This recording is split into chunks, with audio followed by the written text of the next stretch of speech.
একটি দুঃখজনক বিষয় আমি পরিষ্কার ভাষায় বলতে চাই, এই দেশের মধ্যে আমরা অনেক সময় কোনোভাবেই নিরাপত্তা বোধ করি না। আজকে আমরা গাজীপুরের একটা দৃশ্য দেখে চোখে পানি আটকায় রাখতে পারি নাই।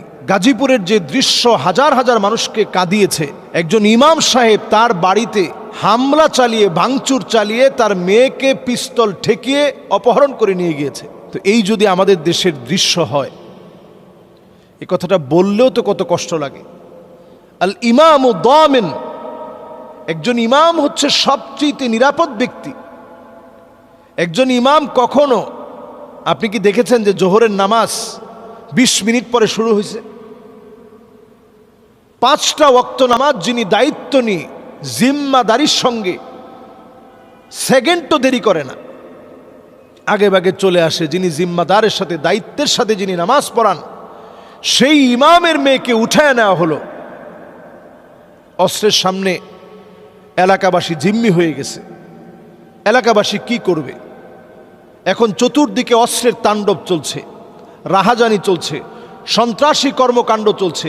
অনতিবিলম্বে যদি এগুলোকে আপনারা আয়ত্তে আনতে না পারেন, তাহলে দেশ চালানোটা কঠিন হয়ে যাবে। আমরা গাজীপুরের এহেন কর্মকাণ্ড যেটা ঘটেছে, এটা আলোড়ন সৃষ্টি হয়ে গেছে। অলরেডি এটা নিয়ে কথা বলা শুরু হয়ে গেছে। এর আগেই তাদেরকে চিহ্নিত করে তাদেরকে শাস্তির আওতায় নিয়ে আসেন।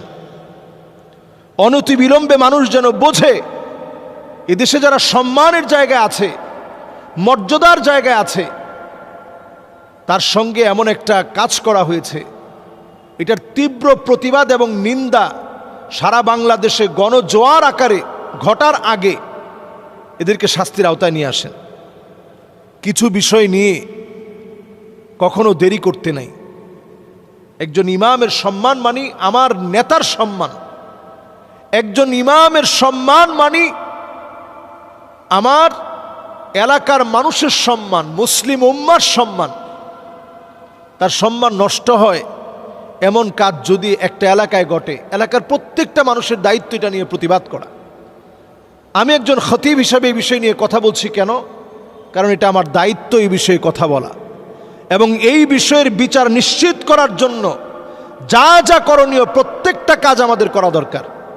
আমি মনে করি অবশ্যই যারা প্রশাসনে আছেন এই বিষয়টা খুব অনতিবিলম্বে শাস্তির আওতায় নিয়ে আসবেন।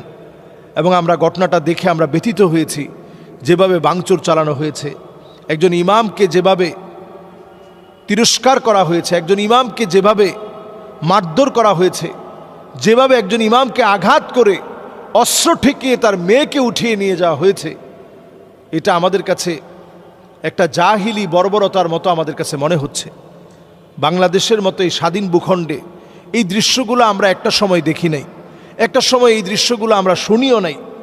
নবী করিম সাল্লাল্লাহু আলাইহি সাল্লাম বলেছেন, মানুষ এত নির্লজ্জ, এত বেহায়া হয়ে যাবে, ইয়াতাসাফাদু ফিত তরিক তাসাফুদাল হামির, কুকুর যেমন নির্লজ্জ বেহায়াপনা যেই কোনো জায়গায় লিপ্ত হয়ে যায়, গাধা যেভাবে বিবেক না থাকার কারণে নির্লজ্জ আচরণ যে কোনো জায়গায় করতে পারে, মানুষ এরকম নির্লজ্জ বেহায়া হয়ে যাবে। সমাজের সম্মানিত মানুষদেরকে অপদস্থ করা হবে, লাঞ্ছিত করা হবে।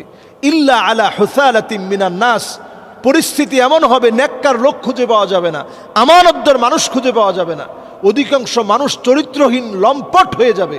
আমার তো মনে হয় সেই দৃশ্য যেন আমরা স্বচক্ষে দেখতেছি। সুতরাং এই বিষয়ের অকপটে আমরা বলতে চাই, এখনই তার বিচার কার্যকর করতে হবে এবং আমরা দেখতে চাই অনতি বিলম্বে এই বিচার বাংলাদেশে নিশ্চিত হয়েছে, কঠিন থেকে কঠিন বিচার নিশ্চিত হয়েছে, এটা আমরা দেখতে চাই।